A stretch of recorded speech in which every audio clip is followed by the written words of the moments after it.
Kantipur Economic Summit was held yesterday in the capital on the face of not so encouraging business atmosphere. Despite the government's claim of maintaining an economic growth of 6%, the summit aims at the future course of action to bring the country's economy in the right track.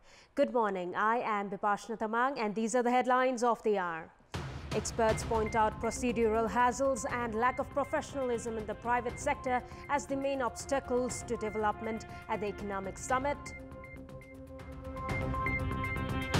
The trend of introducing projects without adequate research thriving in the country, followed by amending with their capacities midway. Western leaders say evidence suggests an Iranian missile brought down a Ukrainian passenger plane that crashed near Tehran, possibly in error. And Atletico Madrid stunned Barcelona 3-2 to storm into the final of the Super Cup. Atletico Madrid to clash against Real Madrid in the title decider on Sunday. Former Vice Chairman of the National Planning Commission, Professor Pitambar Sharma, has said that the issue of the economic development could not priority despite their same political power having its hold in all the three tiers of the government and the immense opportunity generated by political stability. Professor Sharma opined the country has adopted federalism to decentralize power to the lower political structure and to access the marginalized group to the state, but the implementation aspect has been seriously feeble. We have a report. Speaking as a keynote speaker at the Kantipur Economic Summit organized by Kantipur Media Group, former Vice Chairman Sharma expressed his discontent over the way federalism has been implemented. With the adoption of the federalism, there has been commitment of development from lower level of the state. However, the central and the provincial governments are more focused on expanding their area instead of strengthening the local government. सबल बनाउन लागि पर्नुपर्नेमा आफ्नै कार्यक्षेत्रलाई कायम र विस्तार गर्ने दिशातिर उन्मुख छ। शासन पद्धति प्रदेश वा स्थानीय तहकै आवश्यकताप्रति लक्षित हुनुपर्ने र सोही अनुरूप क्षमताको विस्तार हुनुपर्नेमा सँगकै पुरातन पद्धतिलाई निरन्तरता दिइँदैछ। Professor Sharma said that the commercialization and the promotion of the agriculture are necessary, adding that the government should not ignore the small-scale farmers. Stating that haphazard development works has only invited destruction, he pointed out the need for timely evaluation of quality, land sensitivity, and their impact on the economy. He clarified that the prosperity target could not be met if the government failed to capitalize the large youth population in the country. Meanwhile, talking on the issue of Millennium Challenge Corporation or MCC, Professor Sharma said that if there had been enough discussion on the issue, the multi-billion project would not have landed in controversy. He also expressed his discontent over the lack of discussion on overall economic development. Speakers at the Kantipur Economic Summit 2020 have said that the complexity in the procedure of development project has delayed the work and the project. Speakers at the summit raised the issue of complexity while implementing the documented projects into actions.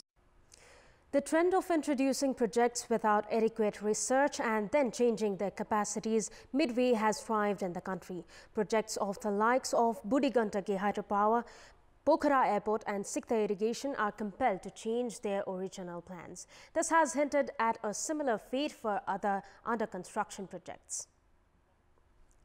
The first study for the much-touted Budi Gandaki hydropower project was conducted 36 years ago during the tenure of the then Prime Minister Lokendra Bahadur Chand. The Chand government had aimed to construct a 600-megawatt reservoir.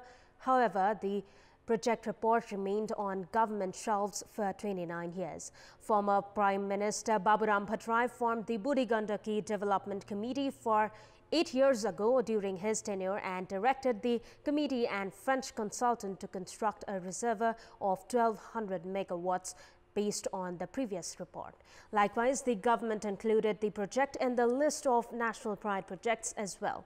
The compensation amount alone for the project so far has summed to 25 billion rupees. However, the government is now mulling over reducing its capacity to either 6 or 800 megawatt, citing technical limitations. The Budi Gandaki project is not the only project that the government is reconsidering at the moment. The government has reduced the capacity of the runway of the Pokhara International Airport. Likewise, the pre-feasibility report of the Sikta irrigation project was not error-free, as the project's capacity is now to be reduced by 15 to 20%. There are speculations that the capacities for the Melamchi drinking water, postal highway and fast-track projects would be reduced as well. Experts have attributed the lack of expertise, political motives and unhealthy political competition to introduce glossy projects as the main reasons behind the dismal scenario. Time now for a short break. For more news, do stay with us. Welcome back. The practice of chaupadi, or forcing menstruating women in sheds, was outlawed in the country in 2005. In 2017, the government passed a law punishing people who force women into these sheds with up to 3 months in jail or a fine of 3,000 rupees. The Karnali province was declared chaupadi-free zone 5 years ago with the initiatives from non-governmental organizations. However, the practice still remains intact even in relatively urban areas of Karnali province, including the province capital, Surkhet. The district administration office, meanwhile, has begun demolishing menstruating sheds in a bid to eliminate the practice. We have a report. The district administration office, Surkhet, reports that there are around 1,800 menstrual sheds in Surkhet, the capital of Karnali province, and other rural municipalities. Chaupadi practice is rampant in Surkhet's Panchapuri municipality, Chaukune and Barahatal rural municipalities. Many non-government organizations carried out extravagant campaigns to declare these regions chaupadi-free. However, the practice still remains. पहिला गाविस हुँदा पनि पहिलाकै उसबाट पनि छाउपडी मुक्त चाहिँ गाविस घोषणा गरेकै हौं तर फेरि पनि मान्छेको त्यो चेतना फेरि अहिले पनि छाउपडी चाहिँ कटेराहरू बनाउन सफल भयो किनभने त्यो चेतनाबाट फाल्न यदि सकेनौ भने र चेतनामै त्यो कुरा रहिराख्यो भने त्यो त्यस्तै जिउको त्यउ रहनेवाला छ. The district administration office, Surkhet, meanwhile, has begun dismantling the menstrual huts in these areas. The administration states it has destroyed over 400 of such huts so far with the help of local representatives and security officials.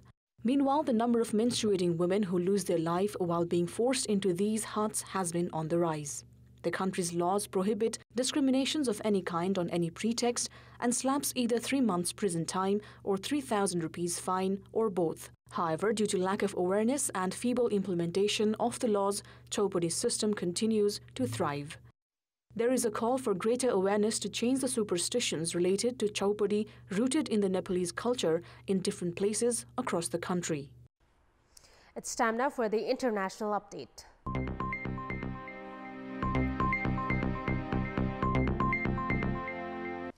Western leaders say evidence suggests an Iranian missile brought down a Ukrainian passenger plane that crashed near Tehran, possibly in error. The leaders of Canada and the United Kingdom called for a full and thorough investigation into Wednesday's plane crash, which killed all 176 people on board. Canadian Prime Minister Justin Trudeau said he had received intelligence from multiple sources indicating that the plane was shot down by an Iranian surface-to-air missile, adding that it was possible that it was unintentional. British Prime Minister Boris Johnson echoed Trudeau's words and said Britain was working closely with Canada and other international partners affected by the crash. Iran has ruled out a missile strike by its air defenses. The crash came just hours after Iran carried out missile strikes on 2 air bases housing U.S. forces in Iraq. U.S. media have speculated that the timing of the crash suggests the plane may have been mistaken for a U.S. warplane as Iran prepared for possible U.S. retaliation for the strikes. Amid tensions heightened by the U.S. killing of top Iranian General Qasem Soleimani on 3rd of January, Iran has said it will not hand over the recovered black box flight recorders to Boeing, the plane's manufacturer, or the U.S. However, Iran's foreign ministry has invited Boeing to take part in the official inquiry into the crash. We have more news coming up, but right now it's time for yet another short break. And it's time now for our segment Public Pulse, where you text us with your opinion. Public Pulse. And here's the question: why has the government reduced capacities for large-scale projects midway? Your options are option A, technical constraints, option B, financial problems, and option C, projects without proper study. The voting for the question is on. Type NEWS, select your options A, B or C and send it to 34001 to share your opinion with us. And it's time now for the sports update. Sports news. Atletico Madrid stunned Barcelona 3-2 to storm into the finals of the Super Cup. The match played in Saudi Arabia last night. The first half ended in a goalless draw as both teams failed to take advantage of opportunities created. But Koke broke the deadlock by scoring a goal in the first minute of the second half, and Atletico Madrid took a 1-0 lead. Lionel Messi scored for Barcelona in the 51st to level the match at 1-1. Barcelona then took a 2-1 lead after Antoine Griezmann found the net in the 62nd minute. Atletico Madrid leveled the match in the 81st minute after Alvaro Morata converted a penalty kick. Angel Correa scored the deciding goal of the match in the 86th minute, and Atletico Madrid sealed the 3-2 shocking win over Barcelona to advance to the finals of the Super Cup. Atletico Madrid will now lock horns against Real Madrid in the title decider on Sunday. Real Madrid had reached the finals, defeating Valencia 3-1. Tribhuvan Army Club has climbed to the top of the Martyrs Memorial A-Division League. In the match played yesterday at the Dashrath Stadium, the Army Club defeated Saraswati Youth Club 1-0. Tribhuvan Army Club took the lead in the 30th minute of the match with a goal by Prince Karki. The goal by Prince proved decisive as Tribhuvan Army won by the solitary goal. At the end of the 5th minute in the 5th round in the league, the Army have scored 12 points and are sitting at the top of the league table, followed by Manang in the second position with 11 points. Meanwhile, in yesterday's first match, Sankata defeated APF 4-2. The 6th round matches will commence from tomorrow following a daybreak today. The 5th round matches of the ongoing Martyrs Memorial E-Division League have been completed. It is not only with the underdogs but big teams have also lacked quality strikers in the matches so far. भन्नुपर्दा यो पाँच चरणको चलिरहेको छ कुनै पनि टिममा proper striker भन्ने चाहिँ खासै छ जस्तो मलाई लाग्दैन हैन अब अहिले 5 म्याचसम्म हाई स्कोर पनि मेरो विचारमा 3 भन्दा बढी छैन होला हैन यो नेपालकै समस्या हो एउटा प्रपर स्ट्राइकर भनेको हैन अब विगतदेखि पनि हेरौँ हामीले स्ट्राइकर भनेर के रे नाम त दर्ता गरे हुन्छ तर परफर्मेन्स चाहिँ हामीले हेरौँ न 10 वटा 15 वटा इन्टरनेसनल म्याच खेल्दा नि एक गोल हान्नेले पनि हामीले स्ट्राइक हाम्रो यो विडम्बना हो नेपालको हामी त्यसमा चाहिँ हाम्रो पनि केही कमजोरी छ हामीहरूले स्ट्राइकर प्रोडक्ट गर्न नसक्नु. This was what the coach of three-star club Meghraj KC had to say following the team's 3-1 win over Brigade Boys Club. Despite a convincing scoreline, three-star had missed out a number of goal opportunities during the match. The other top contenders of the tournament, Manang Marshangdi Machindra Club, has also lacked the services of quality strikers in their lineup. Santosh Shahukala of Chassel Youth Club leads the goal scorers tally with 5 goals. Foreign recruit Adileja of Machindra, Manang's Bimal Rana and Sagun Lama have 3 goals each. After Jumanu Rai, Anil Gurung and Santosh Shahukala, there has been a serious dearth of strikers in the domestic league and national team in recent years. Shahukala completed his 100 goals on Wednesday, some 16 years after debuting in the National League. The big teams too have struggled to score against their relatively weaker teams. The striker's role is mainly shouldered in the domestic league by foreign players. The impact is clearly evident in the national squad that has managed a mere 3 goals in the last 10 international matches it has featured in.